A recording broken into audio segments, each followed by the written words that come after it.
Welcome to view I biology. और फिर आज हम लोग नए लेक्चर के लिए तैयार हैं और सब लोग तैयार होंगे। जिनको भी देखना होगा अच्छी तरह से देखें। आप सभी लोग बुक को भी थोड़ा सा देखते रहेंगे, एनसीईआरटी पढ़ते रहें। और जब तक कि हम लोग एनसीईआरटी को फुल्ली टच नहीं करेंगे, कंसेप्चुअली स्टडी नहीं करेंगे, तब तक हम लोग सही ढंग से किसी भी क्वेश्चन को डील करने में कैपेबल नहीं हो पाएंगे। आए चलते हैं तो फिर देखें मेरे साथ किस तरह से पढ़ाई दी जाती है, ठीक है ना। देखें, हम लोग को पढ़ना था, जो हम पिछले क्लास में आप लोग को बता दिए थे कि जो भी हमारा एंथर होता है, एंथर की चारों ओर बाउंड्री होती है। जैसा कि बहुत सारे लोग हम लोग देखे होंगे अपने घर के चारों तरफ या अपने आसपास के बहुत सारे घरों में देखा होगा आप लोगों ने कि घर जो बना होता है उसके चारों तरफ बाउंड्री होता है। क्यों? प्रोटेक्शन देने के लिए, ठीक है ना। क्यों वो बनाया जाता है? प्रोटेक्शन के लिए बनाया जाता है। ठीक उसी तरह से यह भी हमारा एंथर बहुत ही जो ना बोलने वाला, जो ना चलने वाला और जो ना ही कभी अपने आप को एक्सप्रेस करने वाला ऑर्गेनिज्म है, जिसे हम कहते हैं एंजियोस्पर्मिक प्लांट कहते हैं। यह भी सोचो कितना बेटर होता है ये कि अपनी चारों ओर, ये देखें, यह भी बाउंड्री वॉल का फॉर्मेशन कर रहा है। यह भी क्या कर रहा है? बाउंड्री वॉल का फॉर्मेशन कर रहा है। और आज हम लोग को इसी के बारे में पढ़ना है, माइक्रोस्पोरेंजियल वॉल के बारे में। किसके बारे में पढ़ना है? माइक्रोस्पोरेंजियल वॉल के बारे में पढ़ना है। हमने पिछले क्लास में आपसे डिस्कस किया था हाउ डज एंथर डेवलप्स, यानी ये एंथर का कैसे डेवलपमेंट हुआ था। हमने ये सारे के सारे लेयर्स के बारे में आपको पिछले क्लास में बता दिया था कि आर्कियोस्पोरियल सेल ही आपस में डिवाइड करता है, डिफरेंशिएट करता है और बनाता है ये माइक्रोस्पोरेंजियल वाल को बनाता है। किसको बनाता है? माइक्रोस्पोरेंजियल वाल को बनाता है, ठीक है। तो हम फिर से फोटो ड्रा किए हैं ताकि हम आसानी पूर्वक समझ सकें। हमें पढ़ना है और हम लोग को जानकारी लेनी है माइक्रोस्पोरेंजियल वाल के बारे में पढ़ना है। किसके बारे में पढ़ना है? माइक्रोस्पोरेंजियल वाल के बारे में पढ़ना है, ठीक है। देखिए यहाँ पर वाल टर्म है। वाल मीन्स दीवार होता है, बाउंड्री होता है। जैसा कि हम सभी अपने घरों में देखे होंगे कि अगर मान लिया जाए कि ये घर है, हम लोगों ने घर बनाया है, तो इस घर की चारों ओर सबसे पहले तो हम लोग बाउंड्री देते हो। तो फर्स्ट बाउंड्री ये हुआ, ठीक है। फिर हमारे घर में भी चारों ओर जो बाउंड्री होता है उसके ऊपर थिक हम लोग सीमेंट का लेयर देते हो। ये सीमेंट लेयर है, ठीक है। इसके अंदर ये ईंट का है, ब्रिक्स का लेयर है। ये किसका लेयर है? ब्रिक्स का लेयर है।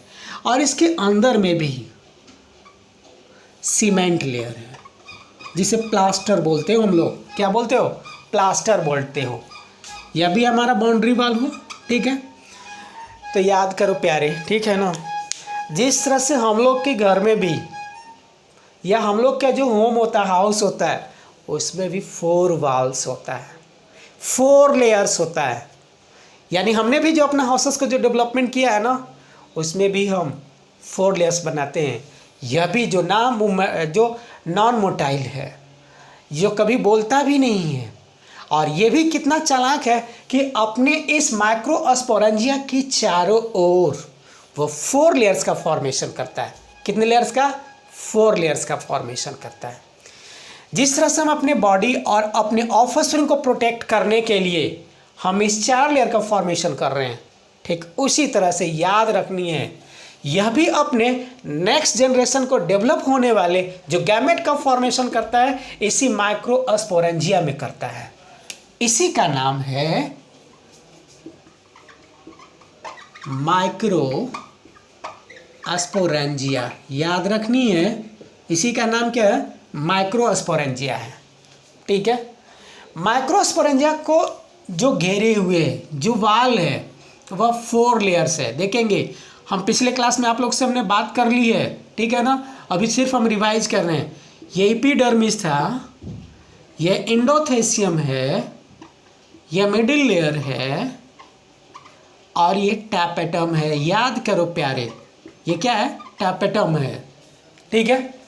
तो चूंकि ये बीच में माइक्रोस्पोरेंजिया है ना। माइक्रोस्पोरेंजिया के अराउंड ही है ना 1 2 3 4 लेयर्स पाया जा रहा है, 4 बाल्स पाया जा रहा है। इसीलिए इन सभी बाल को हम लोग बोलते हैं कॉलेक्टिवली, ठीक है। इसलिए इसे हम लोग कॉलेक्टिवली क्या बोलेंगे? ये वाल किसके अराउंड है? माइक्रोस्पोरेंजिया। हम लिख दे रहे हैं माइक्रोस्पोरेंजिया, ठीक है। लेकिन इसे हम लोग बनाना है, एक नया टर्म बनाना है, ठीक है। इसे एडजेक्टिव के रूप में कन्वर्ट करना है। इसलिए इसे हम लोग कहते हैं माइक्रोस्पोरेंजियल। और चूंकि ये वाल है ना, इसलिए इन सभी का नाम दे दिया गया माइक्रोस्पोरेंजियल वाल बोलेंगे। कोई दिक्कत? किसी तरह से कोई प्रॉब्लम नहीं होनी चाहिए। कॉन्सेप्ट में देखें, जैसा कि हम बता दिए, हम लोग को घर में भी 4 लेयर्स होता है, ठीक है। यहाँ पर भी 4 लेयर्स है। चूंकि यह लेयर्स किसके अराउंड है? माइक्रोस्पोरेंजिया के अराउंड है, इसलिए इसको हम क्या बोल दिए? माइक्रोस्पोरेंजियल वाल बोल दिए। लेकिन यह माइक्रोस्पोरेंजियल वाल जो होता है, यह 3 लेयर इस माइक्रोस्पोरेंजिया में उपस्थित टिश्यू से दूर होता है। यानी हम कह सकते हैं टैपेटम जो होता है ना, माइक्रोस्पोरेंजियल सेल का जो टैपेटम होता है उससे उसके कांटेक्ट में ये स्पोरोजीनस सेल होता है। ये क्या होता है? स्पोरोजीनस सेल होता है। इसी में भरा पड़ा है स्पोरोजीनस सेल। दैट मीन्स हम कहेंगे कि microsporangia is fulfilled with homogeneous cell called sporogenous cell, ठीक है। ये स्पोरोजीनस सेल से भरा पड़ा होता है। अब यहाँ पर हम लोग देखेंगे माइक्रोस्पोरेंजियल वाल को हमने कल डिफ्रेंशिएट कर दिया था 4 लेयर्स में, जो कि हमारा बुक में CBSE हमारे NCERT बुक में प्रोवाइड किया है। लेकिन थोड़ा सा और इसको डेप्थ में जाते हैं और अच्छे जो बुक्स हैं उसमें भी थोड़ी सी इसकी बात को हम लोग थोड़ा सा देख लेते हैं डीपेस्ट में जा कर के, क्या उसने कैसे प्रोवाइड किया है। तो हम लोग इस बात को याद रखेंगे कि जो भी माइक्रोस्पोरेंजियल वाल है उसकी फंक्शंस के आधार पर, according to their functions, microsporangial wall is further divided into 2 groups. A few of them walls are mainly usable for or mainly take part in provide protection to the internal structures, so that it is said to be protective layer, while some of them are also provide nutrition to the developing gametes or gametophyte or pollen grains, so that it is said to be nutritive layers. ठीक है, तो जो protection provide करता है, provides protection, और ये provide करता है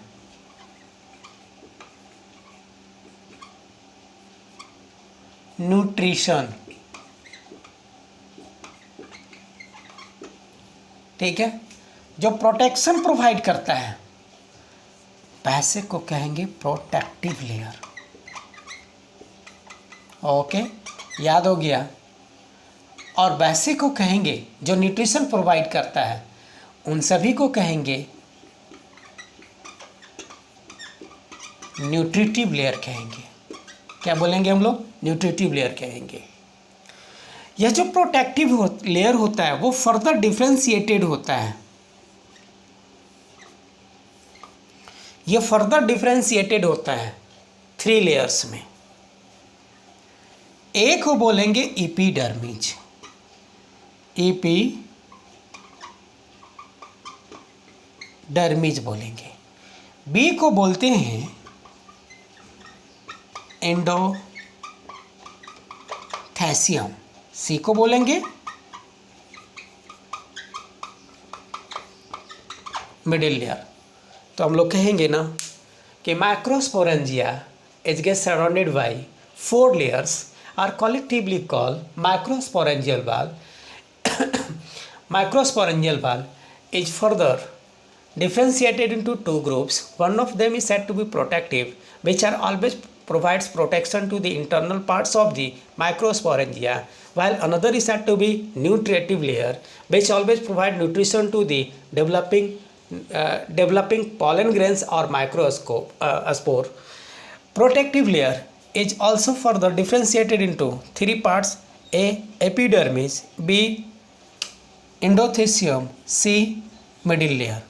ठीक है, जबकि न्यूट्रिटिव लेयर को हम लोग ओनली 1 पार्ट्स में डिफ्रेंशिएट करते हैं, जो डी लेयर है, जिसका नाम है टैपेटम। क्या नाम है इसका? टैपेटम नाम है। तो हम लोग याद कर लिए कि जो भी हमारा माइक्रोस्पोरेंजियल वाल है वो 4 लेयर्स में डिफ्रेंशिएटेड होता है। फर्स्ट को बोलेंगे epidermis, second endothecium, third middle layer और लास्ट है टैपेटम। अब हम लोग देखते हैं इस प्रोटेक्टिव लेयर में फर्स्ट एपिडर्मिस है, इसके फीचर्स के बारे में हम लोग देखेंगे।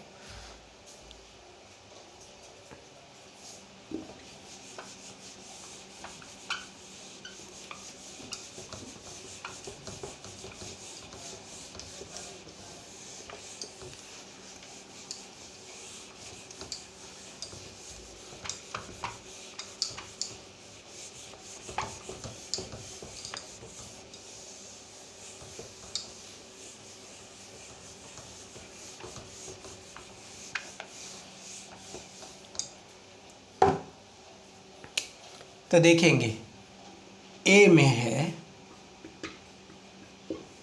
एपिडर्मिस।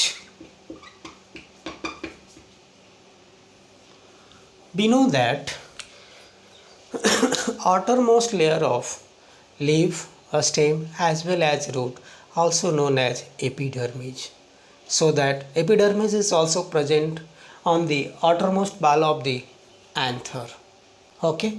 तो हम कह सकेंगे फर्स्ट पॉइंट में कि यह जो हमारा एपिडर्मिस होगा ये आउटरमोस्ट लेयर के रूप में पाया जाएगा।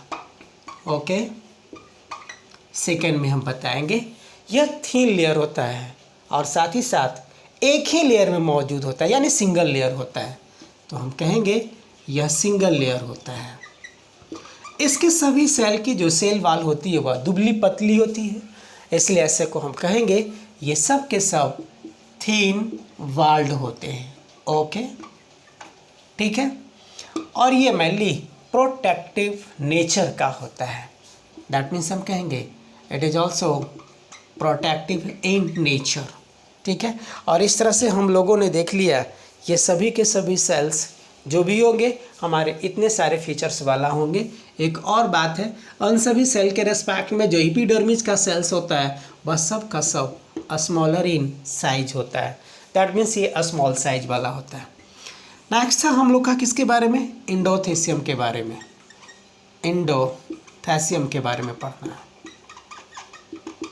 ठीक है, यह भी इंडोथेसियम जो है वह जस्ट बिलो टू एपिडर्मिस पाया जाता है। तो दैट मीन्स कहेंगे ना हम लोग फर्स्ट पॉइंट में जस्ट बिलो टू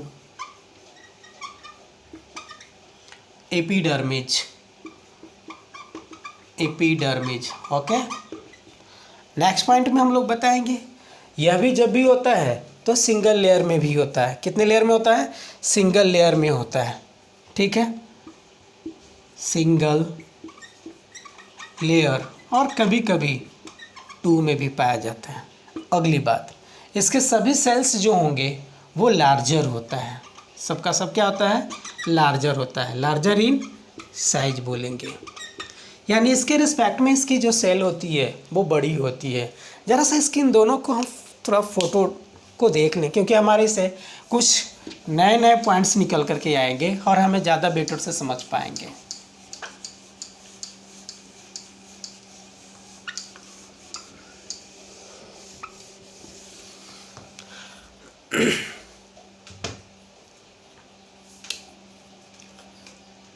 हम बार बार आप लोग के सामने ये एंथर का फोटो ड्रा कर रहे हैं, यही एंथर है, ठीक है। इसी एंथर के इस पोर्शन को हम इलेक्ट्रॉन माइक्रोस्कोप पर ले जा रहे हैं। ये एंथर है, इसे हम इलेक्ट्रॉन माइक्रोस्कोप पर ले जा रहे हैं और जितना जो बॉक्स में घिरा हुआ पोर्शन है उस पोर्शन को सिर्फ हम देख रहे हैं इलेक्ट्रॉन माइक्रोस्कोप में।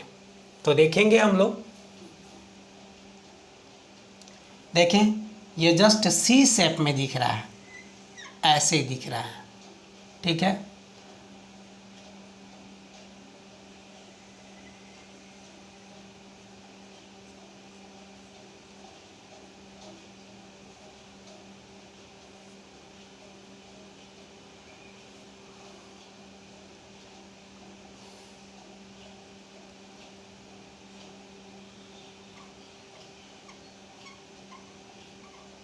ये देखिए, ये आउटरमोस्ट एपिडर्मिस सेल है, ठीक है। हमें लगता है आप लोग को गड़बड़ी बुझाएगा, हम ऐसे ही बनाते हैं, उसी में बनाते हैं, नहीं तो आगे चल करके आप लोग को प्रॉब्लम हो सकता है मे बी। इसलिए 100% कॉन्सेप्ट के लिए फ़ोटो भी कुछ इनलार्ज करके बनाएं ताकि आप लोग को दिक्कत नहीं हो। हमें तो कोई दिक्कत नहीं है, थोड़ा टाइम जाएगा।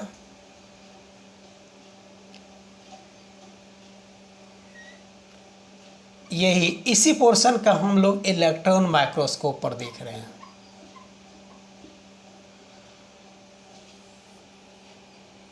यही है ना आंसर, इसको इलाज करके हम देख रहे हैं। इसी एंथर के अंदर वाली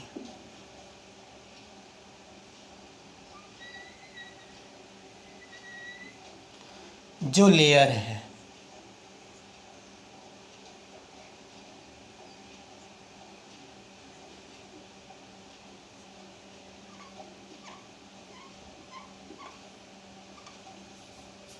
इसी लेयर का नाम है इंडोथीशियम। इसी लेयर का नाम क्या है? इंडोथेशियम है। यह इंडोथेशियम का ये आउटर सेल मेम्ब्रेन या आउटर बाल हुआ।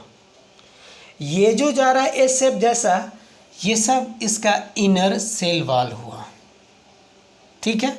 एक और इसकी फीचर्स है इंडोथीशियम की कि इनर सेल वॉल का जो लेयर है यानी इनर सेल वॉल है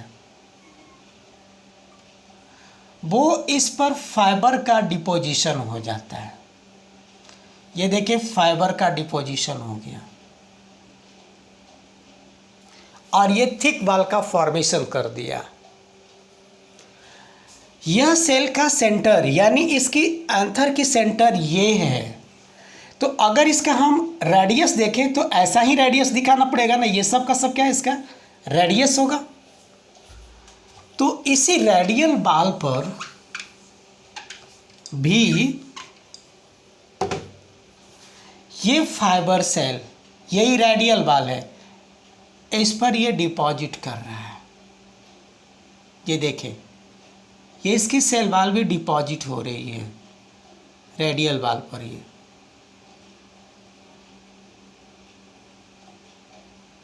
डिपॉजिट हो रहा है।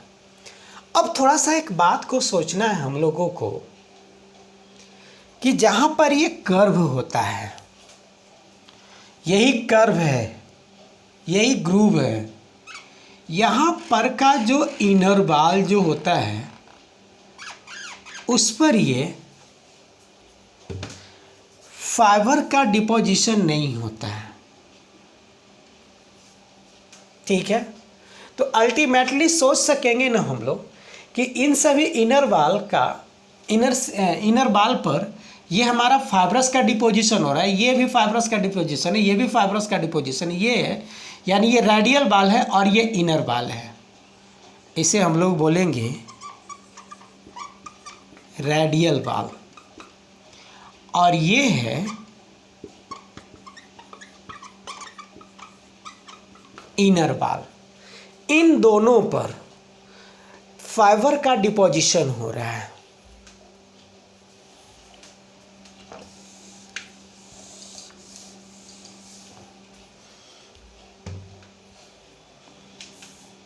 किसका डिपोजिशन हो रहा है? Deposition of fibre. इसीलिए इस एंडोथेसियम का दूसरा नाम भी कहते हैं, यानी हम कहेंगे endothecium is also known as, क्या बोलेंगे?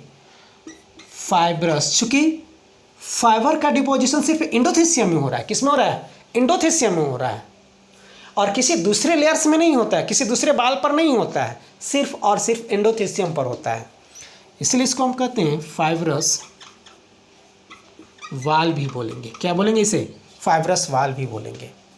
ठीक है।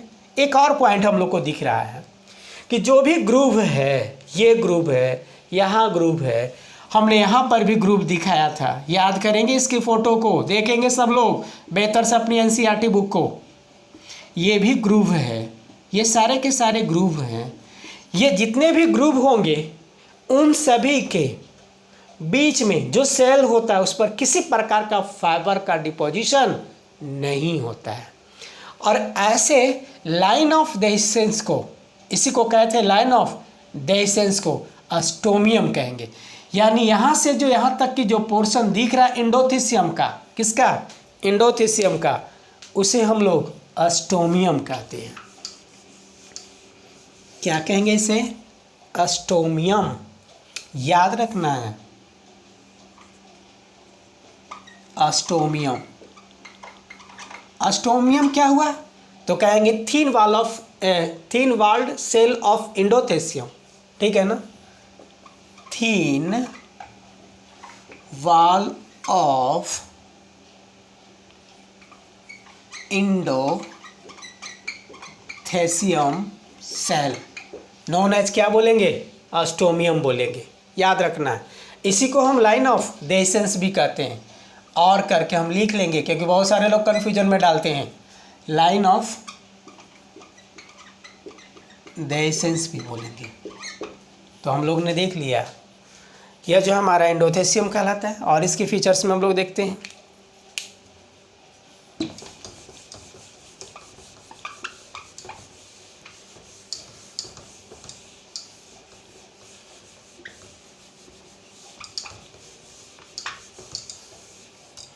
एक एक पॉइंट को डिस्क्राइब करके और बेहतर से डिस्कस करके चल रहे हैं। कभी भी भूलना नहीं है, आसानी पूर्वक समझना है और याद रखना है मरते दम तक। चलिए देखेंगे तो क्या देख रहे थे कि some cell of the endothecium are not contains fibre deposition at the groove of the anther. यानी जहाँ पर ग्रूव होता है वहाँ पर की जो सेल है कुछ जिसके सेल वाल पर इस फाइबर का डिपोजिशन नहीं होता है, वैसे को हम कहेंगे अस्टोमियम। क्या कहेंगे? अस्टोमियम कहेंगे। तो कहेंगे ना, some cells of the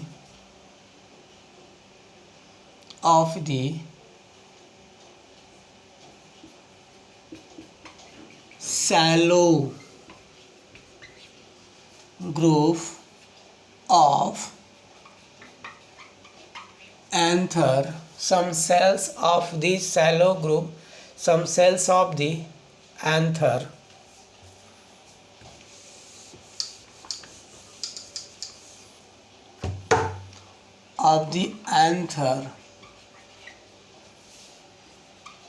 are thin walled at the shallow groove known as ostomium और line of dehiscence. Okay, line of dehiscence बोलेंगे। यही एस्टोमियम पर से सारे के सारे ये हमारा जो पॉलन ग्रेन होता है वह रिलीज होता है। ठीक है, तो जब ये इसके सेल के इसके माइक्रोस्पोरेंजिया में, ठीक है, ज़्यादा से ज़्यादा पॉलन ग्रेन मैच्योर होता है, इसके बाल को वह दबाव डालता है या क्रश करता है, जिसके कारण ये आसानी पूर्वक या बाहर की ओर फट जाता है। तो हम कह सकेंगे ना कि internal cells of the microsporangia also exert pressure on the endothelium wall, due to which ostomium gets burst and it releases pollen grain from anther। ठीक है, अब आगे देखेंगे फाइब्रस सेल। ठीक है, तो जो फाइब्रस सेल होता है वो उसमें जो डिपोजिशन होता है ज़्यादा से ज़्यादा अल्फा सेलुलोज होता है। क्या होता है? अल्फा सेलुलोज होता है। तो alpha cellulose forms fibre layer.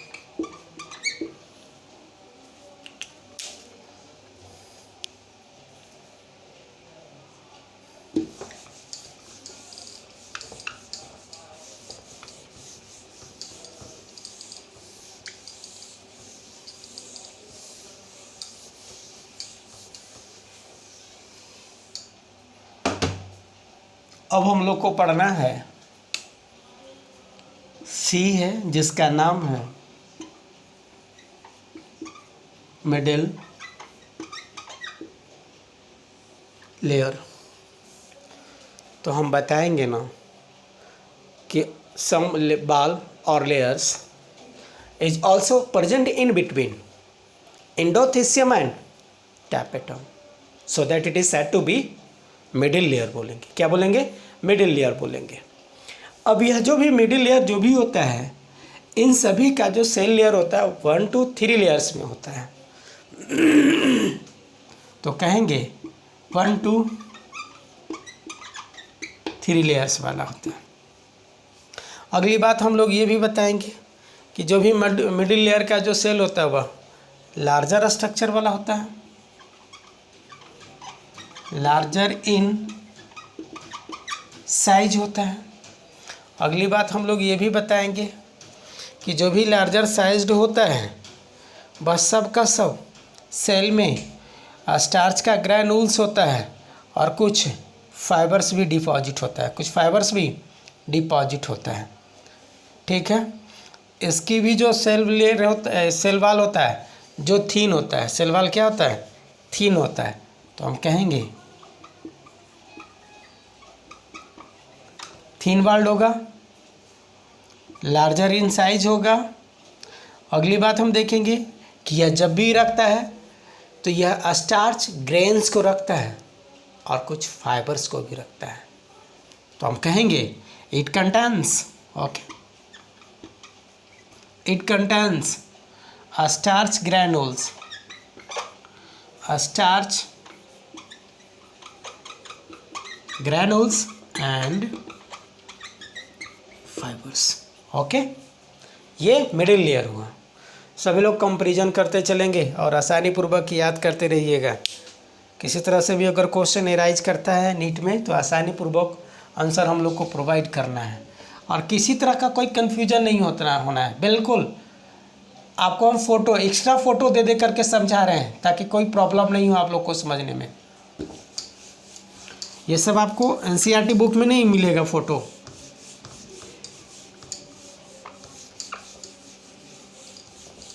यानी कॉन्सेप्ट लेने में कभी भी पीछे नहीं रहनी है। कॉन्सेप्ट इतनी बेटर होनी चाहिए, इतनी बेटर होनी चाहिए कि बस कॉन्सेप्ट के थ्रू हम लोग याद रखेंगे, कभी भी ज़्यादा प्रॉब्लम्स नहीं हो। तो हम लोगों ने देख लिया, अभी हमने बात कर रहा था प्रोटेक्टिव लेयर के बारे में। तो हम एक NB में जा रहे हैं, NP में जा रहे हैं, नोटेबल पॉइंट में जा रहे हैं। ठीक है, क्या जा रहे हैं? तो देख रहे हैं कि फर्स्ट लेयर का नाम है एपिडर्मिस, सेकंड का क्या नाम था? एंडोथेसियम। थर्ड का नाम क्या है? Middle layer. बराबर हम कह सकेंगे प्रोटेक्टिव लेयर, यहां पर भी हमने बताया था, ठीक है ना, कि यह 3 लेयर है, बराबर प्रोटेक्टिव लेयर।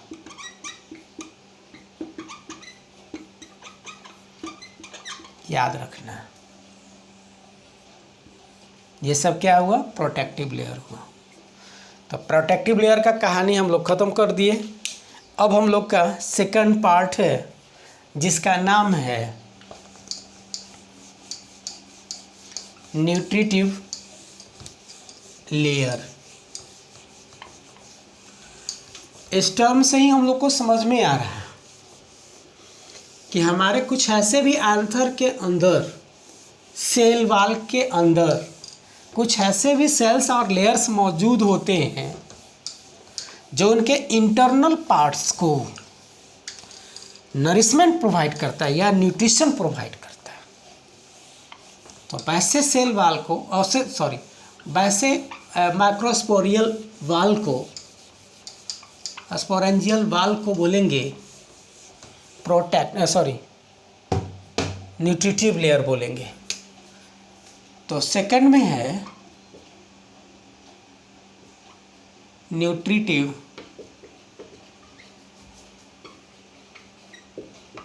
लेयर, इसी के बारे में पढ़ना है। तो बस इसे हम डिफाइन करेंगे हम लोग कि some of them layer of the microsporangial wall which are mainly take part in provides nutrition to the internal structures of the anther known as, क्या बोलोगे? न्यूट्रिटिव लेयर बोलेंगे। क्या बोलेंगे इसे? न्यूट्रिटिव लेयर बोलेंगे। अब इस न्यूट्रिटिव लेयर को हम लोगों ने 2 ग्रुप्स में डिवाइड कर दिया है,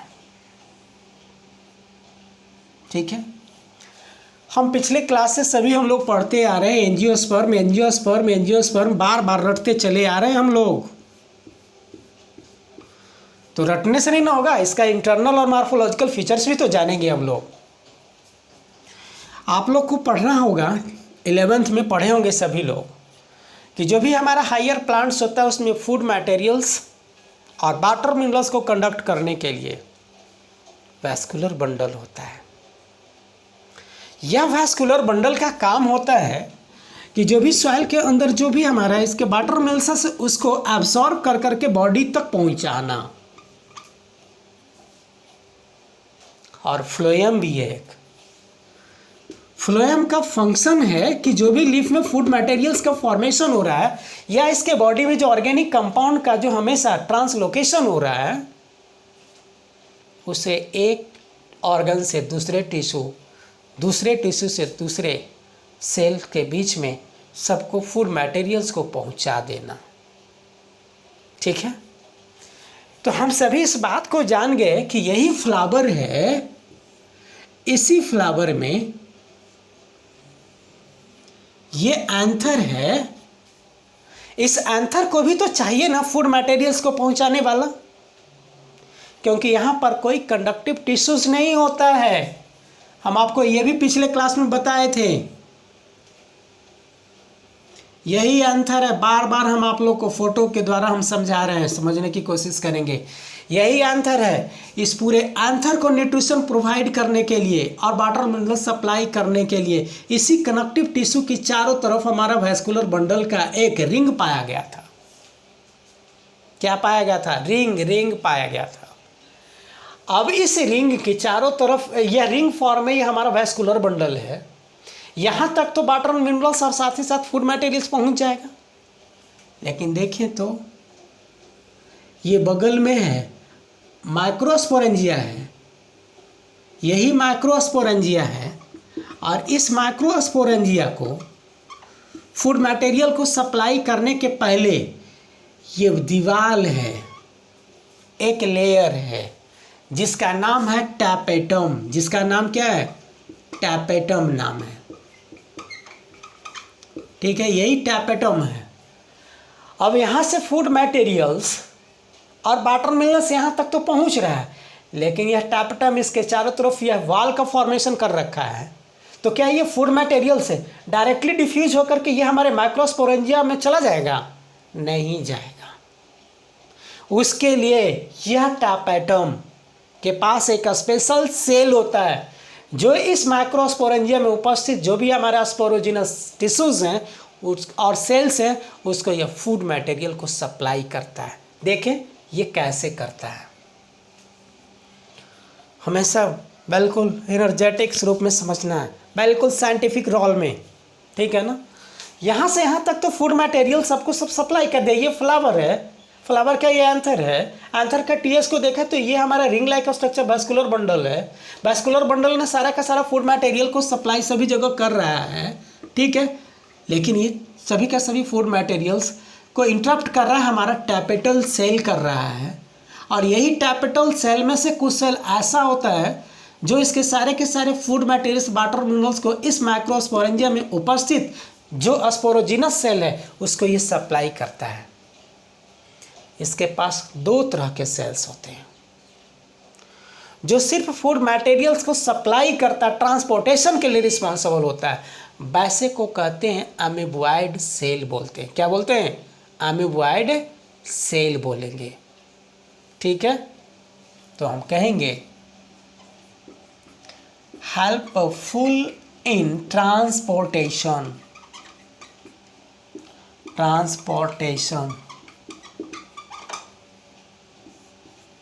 ठीक है ना। Food materials, transportation of food and water minerals, यही सब ना। ये सब तो 11th में आप लोग पढ़ ही लिए होंगे। वाटर मिनरल्स लिखना चाहिए तो मटेरियल लिखे, वाह जी वाह, ठीक है। तो वैसे को कहेंगे अमीबॉइड सेल।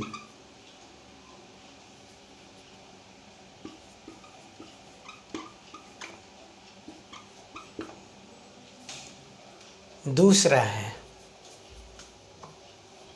जो डिफरेंट टाइप हार्मोन्स को सिक्रीट करता है, ऑर्गेनिक कंपाउंड को सिक्रीट करता है और मटेरियल्स को सिक्रीट करता है।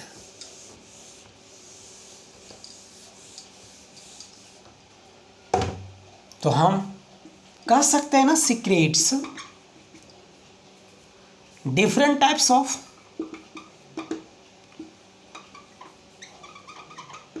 Organic compound as well as hormones, ठीक है। तो वैसे को चूंकि क्या कर रहा है ये सिक्रीट कर रहा है, याद रखना प्यारे, क्या कर रहा है ये सिक्रीट कर रहा है। तो वैसे को कहेंगे सिक्रेटरी और ग्लैंडुलर सेल बोलेंगे। और इस तरह से हम लोगों ने देख लिया कि यह टैपेटम में न्यूट्रिटिव है, जिसे हम लोग डी में लिख रखा था ऑफ टैपेटम, ठीक है ना। इस टैपेटम में दो सेल पाया जाता है, एक अमीबॉइड सेल पाया जाएगा और दूसरा सेक्रेटरी सेल पाया जाएगा। क्या होगा? सेक्रेटरी सेल पाया जाएगा, ठीक है। और इस तरह से हम लोगों ने दो तरह के सेल्स को देख लिया। तो पहला हम देखेंगे अमीबॉइड सेल को। किसको देखेंगे? अमीबॉइड सेल को।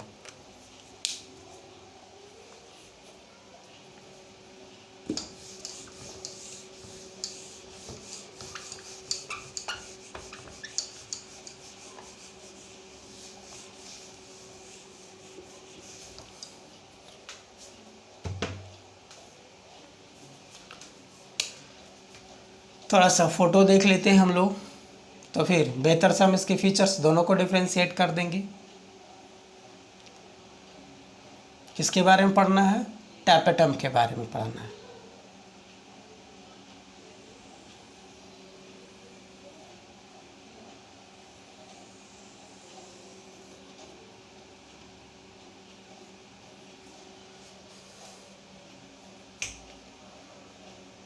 ये देखें, हम पार्शियली दिखा रहे हैं इन तीनों को, ठीक है।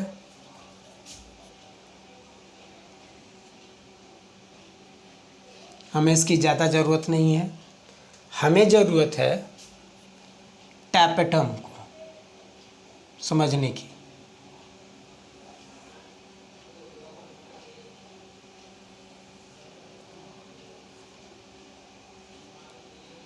ये टैपेटम है, ठीक है। अज्यूम करें ये हमारा टैपेटम है।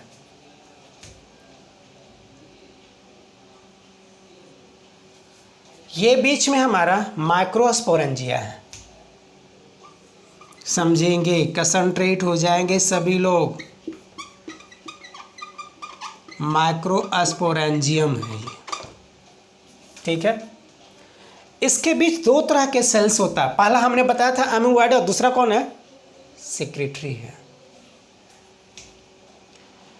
मान लिया जाए कि यह हमारा अमीबॉइड सेल जो है वो आगे चल करके